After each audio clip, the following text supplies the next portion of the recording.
روزے کا ایک سبق یہ ہے کہ روزہ ہم کو اپنے بھائیوں کا درد، اپنے بھائیوں کا غم، اپنے بھائیوں کی تکلیف کا احساس دلاتا ہے۔ اس لیے رمضان کے مہینے کو مواسات کا مہینہ کہا گیا ہے، ہمدردی اور غمخاری کا مہینہ کہا گیا ہے۔ یہ اللہ تعالیٰ روزے اس لیے بھی رکھواتا ہے تاکہ جن کے پیٹ سال بھر بھرے رہتے ہیں ان کو پتہ چلے کہ بھوک کس چیز کا نام ہے۔ اس بھوک کے درد کو سمجھو۔ یہ بھوک جو تم آج برداشت کر رہے ہو روزے کی حالت میں، تمہارے بہت سارے بھائی ایسے ہیں جو رمضان کے علاوہ بھی بھوکے رہتے ہیں، اس لیے نہیں کہ وہ روزے سے ہیں، اس لیے کیونکہ ان کے گھر میں راشن نہیں بھرا ہے، ان کا باپ بیمار ہے، کوئی بیوہ عورت جس کا شوہر کمانے والا نہیں ہے، اس کو بھی یہ بھوک برداشت کرنی پڑتی ہے، پر اس وجہ سے نہیں کہ وہ روزے سے ہے۔ ایسے بھی گھر ہوتے ہیں جس کے بارے میں کسی شاعر نے کہا نا، ماہ رمضان وقت سے پہلے نہیں آتا مگر گھر کی حالت دیکھ کر بچوں نے روزہ رکھ لیا۔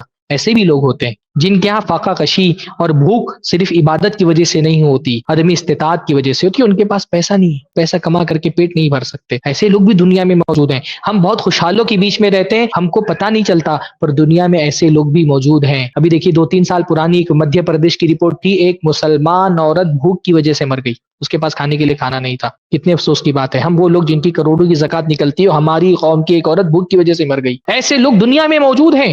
خوشحالوں کے تعلقات خوشحالوں سے ہوتے ہیں، وہ بدحالوں کو نہیں جانتے، پر ایسی بھی بدحالی معاشرے کے اندر موجود ہے۔ ایسے بدحال لوگ بھی موجود ہیں جو 4 پیسہ کما کر کے 2 وقت کی روٹی کا انتظام اپنے بچوں کے لیے نہیں کر پاتے۔ فاقوں نے تصویر بنا دی آنکھوں میں، گول ہو کوئی چیز تو روٹی لگتی ہے۔ ایسے لوگ بھی ہوتے ہیں۔ اللہ تعالیٰ جن کے پیٹ بھرے ہوئے ان کو بھی روزے رکھواتا ہے تاکہ تم اپنے بھائی کا غم سمجھ سکو۔ تم آج بھوکے ہو، کل تمہارا بھائی یہ بھوک، یہ درد، یہ تکلیف بھوک کی وجہ سے برداشت نہ کرے۔ اسی لیے تو رمضان ختم ہوتے ہی، رمضان کے اختتام پہ ہی اپنے بھائیوں کے لیے کھانے کا انتظام کرنے کا حکم دیا گیا، فطرہ ادا کرنے کا حکم دیا گیا کہ کم سے کم وہ ایک دن عید کا تو تمہارا بھائی بھوکا نہ رہے۔ یہ پورے مہینہ پریکٹس کرائی گئی، پورے مہینہ پریکٹس کرا گئی بھوکا رہنے کی، اور پھر مہینہ ختم ہوتے ہی ان بھوکوں کو کھانا کھلانے کی پریکٹس کرائی جا رہی ہے۔ اللہ تعالیٰ آپ سے چاہتا ہے رمضان کی ان راتوں کو، رمضان کے اس دن میں، رمضان کی اس روزوں کے ذریعے سے بھوک کی تکلیف کو سمجھو اور پھر اپنے بھائی کے لیے کھانے کا انتظام کرو، اس کے گھر میں اناج بھرانے کا انتظام کرو۔ تو یہ روزہ ہم کو مواسات کی،